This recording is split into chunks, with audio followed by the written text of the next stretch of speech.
up and move. Get up and move. Come on, say it with authority. Get up and move. Get up and move. Go ahead.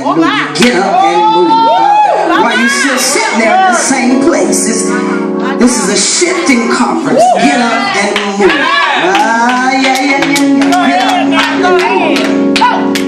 For too long we've been in the same place, conference after conference, year after year. We come to conferences and we get motivated and we get empowered, and about 3 weeks later we find ourselves right back in the same place, right back in the same position. But tell somebody, I'm trying to get something different this time. Amen. Looking back in retrospect and seeing where we are now, the question comes to mind: why have I stayed in this place so long? Why have I been here in this mindset so long? Why have I held on to this small mentality so long? So whatever your this is has been a hindrance to you getting to your destiny. I told you, this can't hold me down any longer. Whatever your this is, you got to talk to your this and you got to say, this. You got to shift tonight. Your this might be your state of mind, your attitude, your surroundings. It may be a distraction in your life. There is a part of the brain called the reticular activator, which is best known as a filter to sort out the information that needs attention and what may be ignored. But I found out that the reticular activator can be stopped. It can be shut down by self-talk. So I came to ask a question tonight. What are you telling yourself? What are you releasing over your situation? What are you speaking over your atmosphere? The brain has the ability to filter out the unnecessary drama, the unnecessary talk, but you choose not to ignore it. Tell somebody you got a choice to ignore it.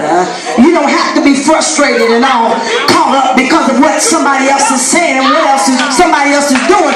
You can choose to ignore it. Stop allowing what others say and do to get you off focus. I'm trying to teach you how to shift tonight. Stop allowing what everybody else is doing to get you off focus and keep you stagnated. Why? Because you can't worry about what everybody else is doing. You got to worry about what you need to do and why you're not doing it. Tell somebody, worry about your own self, baby. You got to worry about what God has called you to do. You got to complete your own assignment. You don't have time to be thinking about what everybody else is doing. The Williams brother said, sweep around your own front door before you try to sweep around mine. In order to shift to greater, you must first shift in your mind. I think the apostle said it earlier. What is shift? Well, I'm glad you asked. To shift means to move from one place to another.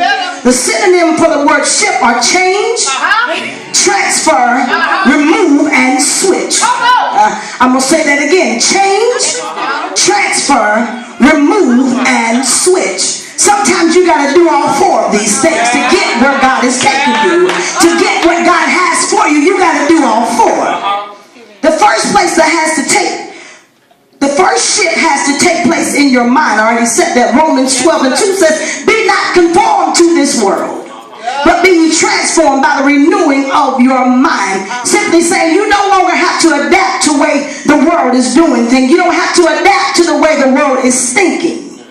That's that mentality that we have. Well, this is the way it is and this is how it's going to be. But I came to tell you tonight, you don't have to accept that this is the way it is.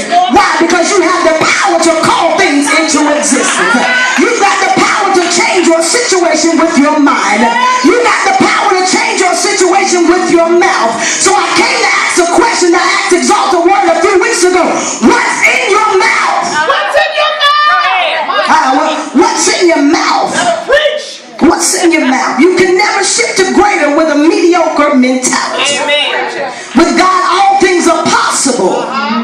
So why is it not possible in your life? Go ahead. You can never shift to greater if you're not willing willing to change, if you're not willing to transfer from where you are, if you're not willing to switch from one place to another, tell somebody you can't switch if you're not willing to do that. You can't shift if you're not willing. This requires removing some nouns out of our lives. What are you saying, preacher? This requires removing some people, some places, and some things from your life. Yeah, you got to remove some people, some places, and some things from your life. Holding on to old issues that keep you worried and oppressed. It's not an option when you're shifting, baby. Holding on to old soul ties and relationships that keep draining you and causing you to slip and sin and fall is not an option when you're shifting. Holding on to folk who are always in need of you and never willing to pour back into you is not an option when you're shifting. Tell somebody you gotta let them jokers go. You gotta let them go. You gotta say goodbye. Sorry, I'll see you later. May the Lord watch between me and them while we're absent one from another. I hate to do it. I love you, but you're draining me. I gotta let you go. I hate to do it, but loving you was hurting me, baby. I gotta let you go. I don't have time for drama. I gotta let you go. I don't have time for your confusion, your mess. I gotta let you go.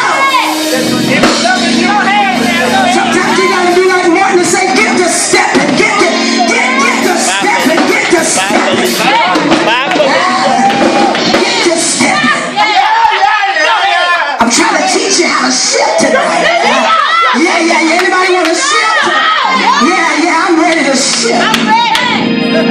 Yeah, you got to get rid of those gossiping friends and connect to some folk that know how to pray and bombard heaven on your behalf. You got to connect to some people that can speak prosperity and change over your life. Oh my God. Ask somebody who you connected to. Who you connected to. Who are you connected to? Hallelujah. Come on, we're going to do an inventory check right there. Who you connected to? Can you call them and tell them I'm going through this? Oh, let us pray. Or when they say, well, baby, I'm going through that too. I've been dealing with that too. Come on, who you connected to? Go ahead. Amen. But as we embark upon our text, we see here that a man had an infirmity 38 long years. And infirmity is a physical or mental weakness. What type of weakness are you allowing to keep you distracted? What type of weakness are you allowing to hold you back and keep you from where God is taking you? Ask somebody, what is your weakness? You got to identify your weakness. You got to target it. You got to get rid of it. God is looking for some strong saints. He's looking for some bold soldiers, ones that's not wearing their feelings on their back and getting offended all the time and getting upset all the time because they didn't speak to me. Who cares if they didn't speak to you, baby? Did you speak to them? Tell somebody, check yourself. Check yourself before you always try to point things at somebody else and call somebody else out. Check yourself.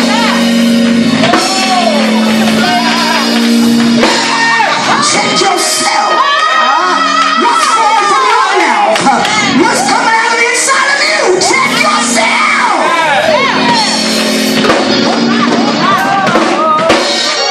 Hallelujah. Check yourself. Yeah. So the Bible says that he was surrounded by impotent men, impotent people that were blind, lame, and paralyzed, and they were all waiting on the trouble of the water. Now I got a problem here. Why is everybody waiting on the trouble of the water? I need to talk to about 15 people tonight that will say, whether the water is troubled over there or not, I'm going to trouble my water right here. I got some power within myself to trouble my own water. If I got a trouble in my bathroom at work, I'm going to trouble the water. If I got a trouble in my car going down the road, I'm going to trouble my own water. I'm not waiting on nothing and nobody. I'm going to do what I got to do to get free. I'm going to do what I got to